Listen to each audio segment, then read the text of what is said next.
Good afternoon, ladies and gentlemen. I'd like to cover some of the issues that confront nuclear energy at the moment. Clearly, there is a question mark over it in many countries, and yet in other countries there seems to be a willingness to go ahead, and I want to explore some of those issues. Next slide, please.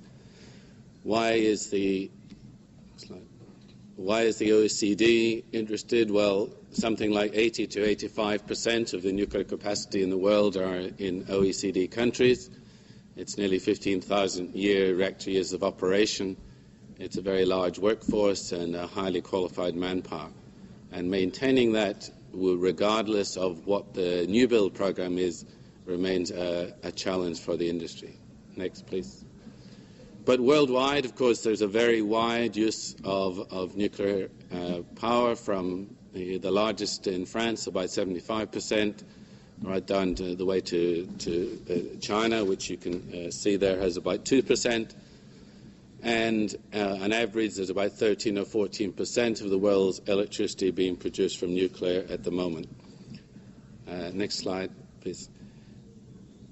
As has been pointed out, of course, for the greatest growth of nuclear was in the 70s and 80s, when they're reaching up to 30, 34, 35 plants per year. And then, of course, we had the combination of the accidents of Chernobyl and 3 Mile Island, plus a decrease in demand in a lot of these developing countries, which made it not a good market to go ahead. And the only growth that was seen over that period in the 90s and early 2000s was in Asia.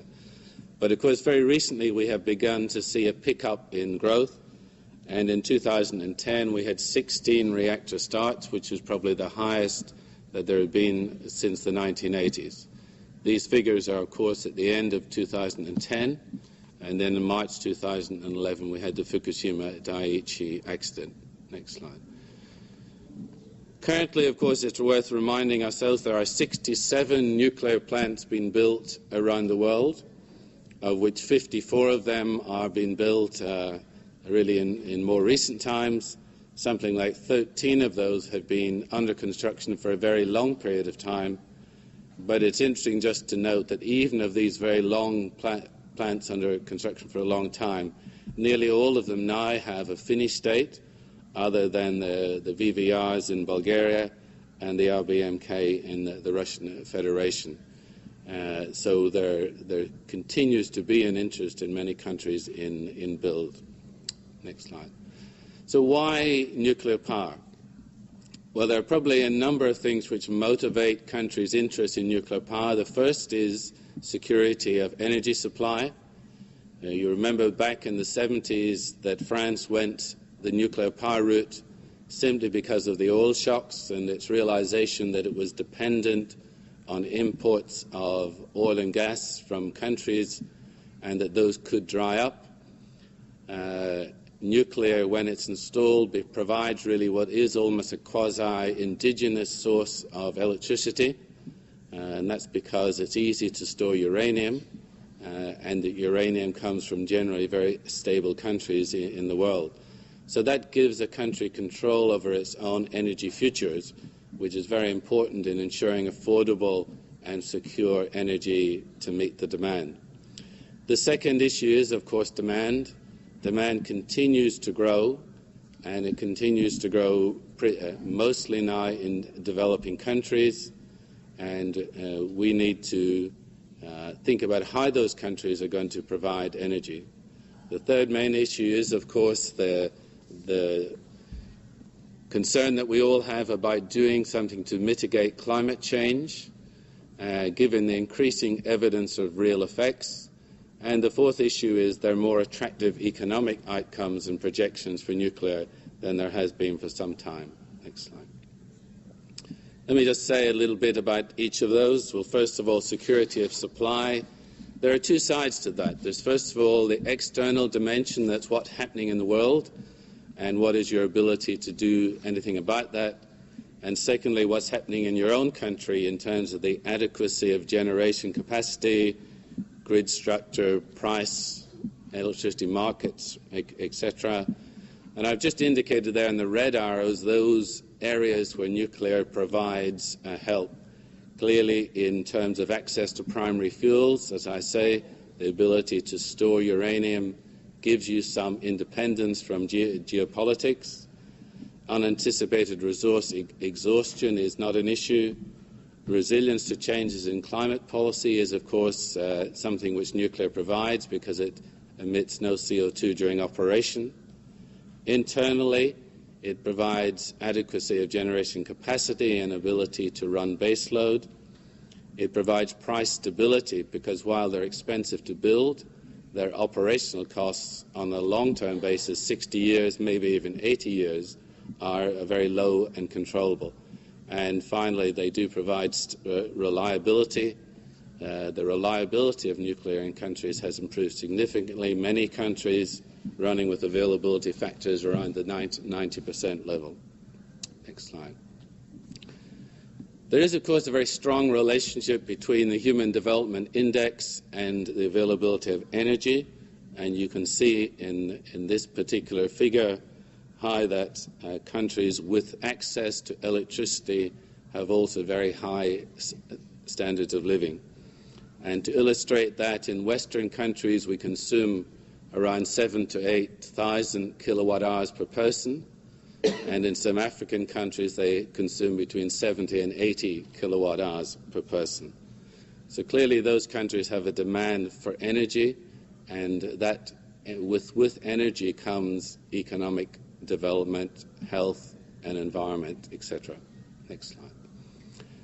If we look historically, energy has continued in its inexorable rise over many years, despite stock market crashes and oil shocks and the dot-com bubble and all the other things which have happened. 2009 was the first time we saw a dip in energy due to the financial crisis, but by 2010 that growth had resumed and energy was back to higher levels again. So energy remains a major driver for countries as to what energy choices they will make. Next slide. If we look at what the World Energy Outlook talked about this year in this publication just released a few weeks ago, you can see that its prediction is that global energy by 2030 will grow by 36%, led by China, where demand surges by 75%, accounting for almost half of that increase. You can see where we don't expect to see much growth in OECD Western countries. That growth comes from China and then from the rest of the world. The next slide. And if we focus just on the period from now to 2035, you can see the breakdown of that growth. China, sorry, press the button again. So China is the major contributor, then India, other developing Asian countries, Russia, the Middle East, rest of the world. So clearly what's going to happen over the next decade is what's been happening over the last decade, is the growth in nuclear is moving from west to east. Next slide, please. So in the World Energy Outlook, they also looked at what is the investment and what's the share of new power generation that we might expect between 2011 and 2035. And you can see this bar here, the reddish bar, really gives us how much generation we would expect from the various energy sources. In fact, not much from solar PV over that period of time to 2035. Coal still dominates in most countries in the world, closely followed by gas. We press the button again. But if you compare that with investments, then you can see that there are huge investments needed. They are the grey bars, but renewables are very capital intensive. They represent 60% of the investment that we expect over to 2035, but will provide only 30% of the additional generation which is needed. Of course, renewables do bring environmental benefits, and they do have minimal fuel costs, but relatively they remain very capital-intensive industries. Next slide. Of course, we know that in terms of greenhouse gas emissions, the major emissions come from coal, oil and gas, and that nuclear and renewables provide very little emissions, and therefore you can see why they would be a choice for countries wishing to move to a low-carbon future, and particularly for countries who have made commitments to reduction of carbon by as much as 80% over the current levels.